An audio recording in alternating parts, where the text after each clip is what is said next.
Oi, gente, boa noite, tudo bem com vocês? A professora Tati aqui veio para mais uma aula de história, então se liga na história aí, tá? A professora Tati hoje quer explicar para vocês o tema novo do seu livro, então abra seu livro aí, tá? No volume 3, tá bom? E nós iremos falar sobre populismo, né? Sobre ditadura que ocorreu aqui na América Latina, tá? E aí, quando a gente fala de populismo, a gente tem um conceito básico, né? Que é um sistema, né, de governo na qual, o que acontece? São chefes de Estado bem carismáticos, né, de grande assim liderança popular, tem um certo apoio de diferentes assim grupos da sociedade, né, principalmente assim onde há uma valorização das classes populares, né, onde o populismo, né, o próprio nome já diz, né, onde tem o povo, né, tem voz ativa para poder, né, votar, para poder se manifestar, não é mesmo? Então, o que a gente... populismo é isso daí, tá? E agora, a gente vai falar sobre a ditadura, né? Que ditadura também é uma outra forma de governo, né? Onde esse governo ele é bem autoritário, né? Para que possa suprir e restringir os direitos assim bem individuais, tá bom? Ou seja, é um sistema todo antidemocrático, tá? Onde que o chefe de Estado ele não é escolhido por votações populares, tá? A gente vai começar a falar sobre o México. Quero contar para vocês sobre aí, né, a história de Lázaro Cárdenas, né, que ele foi aí considerado um principal líder populista do México, né? Ele chegou ao poder no ano de 1934, ele se manteve na liderança do país ali, né, até 1940. O governo de Cárdenas ele foi assim marcado por diversas reformas que tinham o objetivo de reverter os efeitos da crise de 1929, que no caso surgiu muito desemprego, né? Muito êxodo rural, muitas pessoas migraram do campo e vieram para a cidade em busca de oportunidades de emprego, né? Onde houve também a queda dos preços aí dos produtos, principalmente agrícola, né? Que era vendido pelo país, entre outras coisas, tá? Então, o governo dele foi assim. Aí eu vou falar sobre a Argentina. Já na Argentina, né, que foi liderado por Perón, né, o conhecido tal Perón, né, foi um governo na qual era um governo também, né, bem populista, tá? Durante o período aí pós-guerra, né, na Argentina, surgiu esse governo aí que é tipicamente populista aí, chamado de peronismo, né? Em razão desse nome do presidente, por isso Perón, peronismo, né? Por causa que o nome dele era Perón, tá? João Domingo Perón.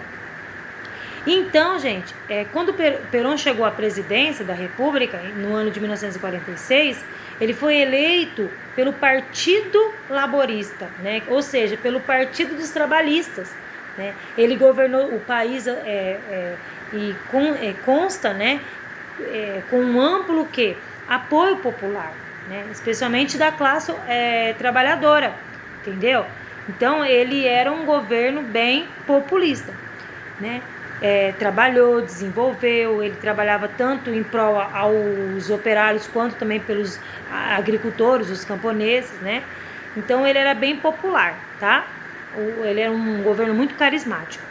Só que quando chegou em 1949, houve-se uma constituição, porque tinha os opositores, né? Então, houve-se uma constituição, esses opositores pediram para que houvesse uma nova reeleição, né? Porque eles não estavam gostando da forma que Perón estava né, praticando. E aí, então, foi feita uma nova reeleição, Perón entrou para se candidatar novamente, certo? Como presidente. Aí no primeiro mandato, né, que foi de 1946 a 1951, Perón comandou a Argentina. No segundo, o governo peronista já foi, né, mais apoiado mais ainda pela população, tá?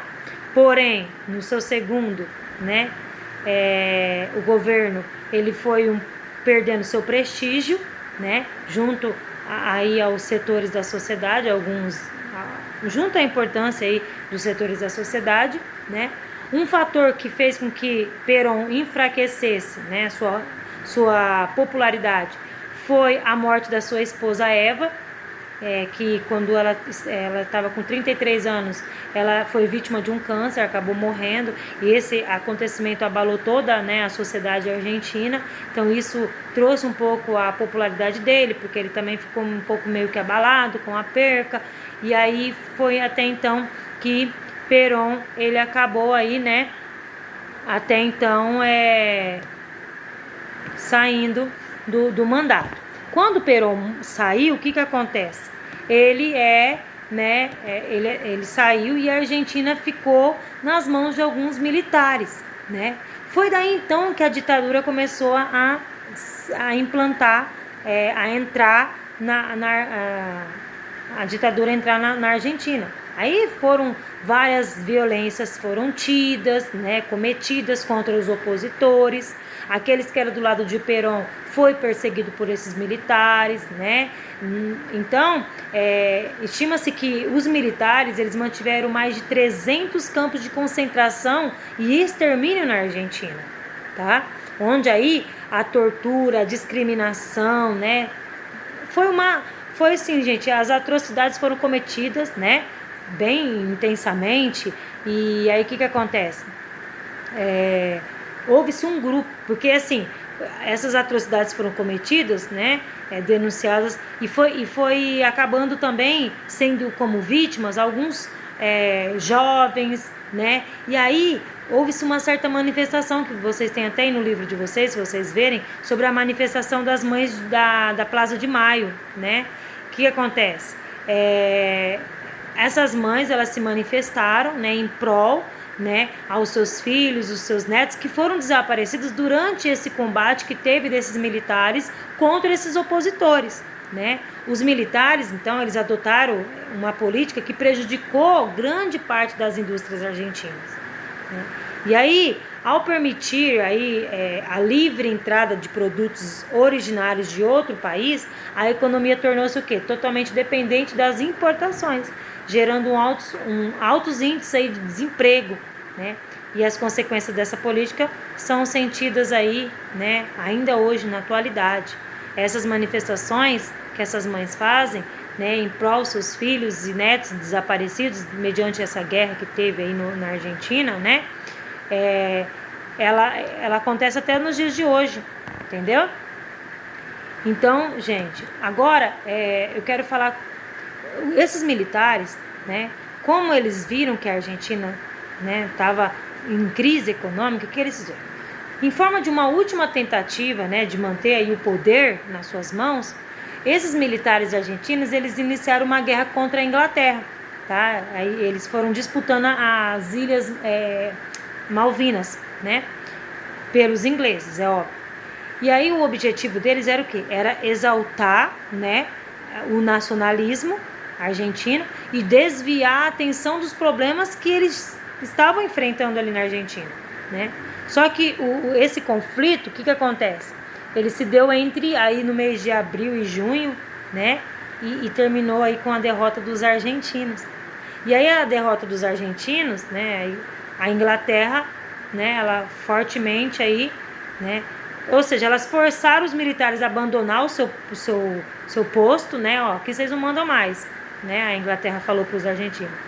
Então, foi daí que começou a abrir caminho para a democracia, tá? Foi quando um novo líder aí, chamado de Raul Alfonso, né? Ele foi sido o primeiro presidente da Argentina após a ditadura militar, entendeu?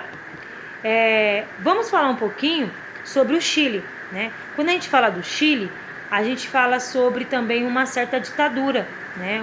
Onde expõe aí uma complexa, né, disputa ideológica que caracterizou a Guerra Fria, né? Como eu falei para vocês, durante a Guerra Fria, tanto os Estados Unidos quanto a União Soviética, eles fizeram o quê? Eles aproveitaram, né, esse momento que tanto o Chile, quanto a Argentina, quanto o México estavam economicamente, né, devastados após a Segunda Guerra Mundial. Então eles foram, né, era uma forma deles irem e apoiarem aí, dando, né, um certo apoio financeiro, né?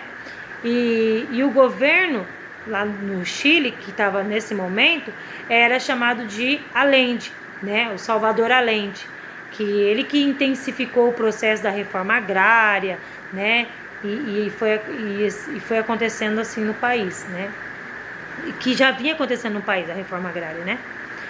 Ele também nacionalizou importantes setores da economia chilena, né, e promoveu uma democratização aí de todas as esferas da vida pública, né. Só que mesmo assim ele foi tendo, né, mesmo tendo um certo asseguro que garantia os privilégios aí do exército e ao capitalismo, os grupos de direita se opuseram e a política adotada por Salvador Allende, entendeu? Então a oposição das classes burguesas chilenas encontrou respaldo nas Forças Armadas, que organizaram uma revolta aí contra as reformas socialistas de Allende, entendeu? E aí, gente, quando foi no dia 11 de setembro, os militares lá no Chile, eles cercaram o Palácio de La Moneda, né, lá, com tanques de exército, bombardearam a sede do governo, além de até então, segundo as fontes oficiais aí, teria se suicidado. Aí quem entrou no lugar dele foi Pinochet, né, assumiu o poder no país e foi anunciando aí, né, foi iniciando um regime, né, mais violento ainda, que foi o regime ditatorial, tá? Foi um regime militar aí, mais violento da história latino-americana. Gente, hoje eu vou falar só do Chile, tá? Do Chile e do México e também da Argentina. Mas na semana que vem eu irei falar para vocês sobre o Paraguai, o Uruguai, Cuba e o Brasil, tá? Eu irei falar sobre essa influência que eles tiveram, né, das ideias trazidas, né, lá da Europa para cá, principalmente da Alemanha, né? As ideias nazistas até então, né? Então, que você nessa aula de hoje só entenda um pouco aí, porque eu vou trazer muito mais para vocês na semana que vem. Nós vamos conversar sobre isso na aula do Zoom, tá? Sobre esse populismo. Eu só quero que vocês entendam nessa aula de hoje sobre o que é populismo e o que é, né, ditadura. Né? Eu contei para vocês o populismo popular, né, onde o governo ele era voltado para, né, atender as necessidades tanto da classe trabalhista, operária, sendo ela operária ou sendo ela, né, na agrária, né, e aí a ditadura, né, foi onde os militares eles estiveram na frente, no poder, para poder liderar tudo isso, tá? Resolvam aí as atividades que tem, né, referente sobre a ditadura e o populismo, tá bom? Um beijinho e até a próxima aula.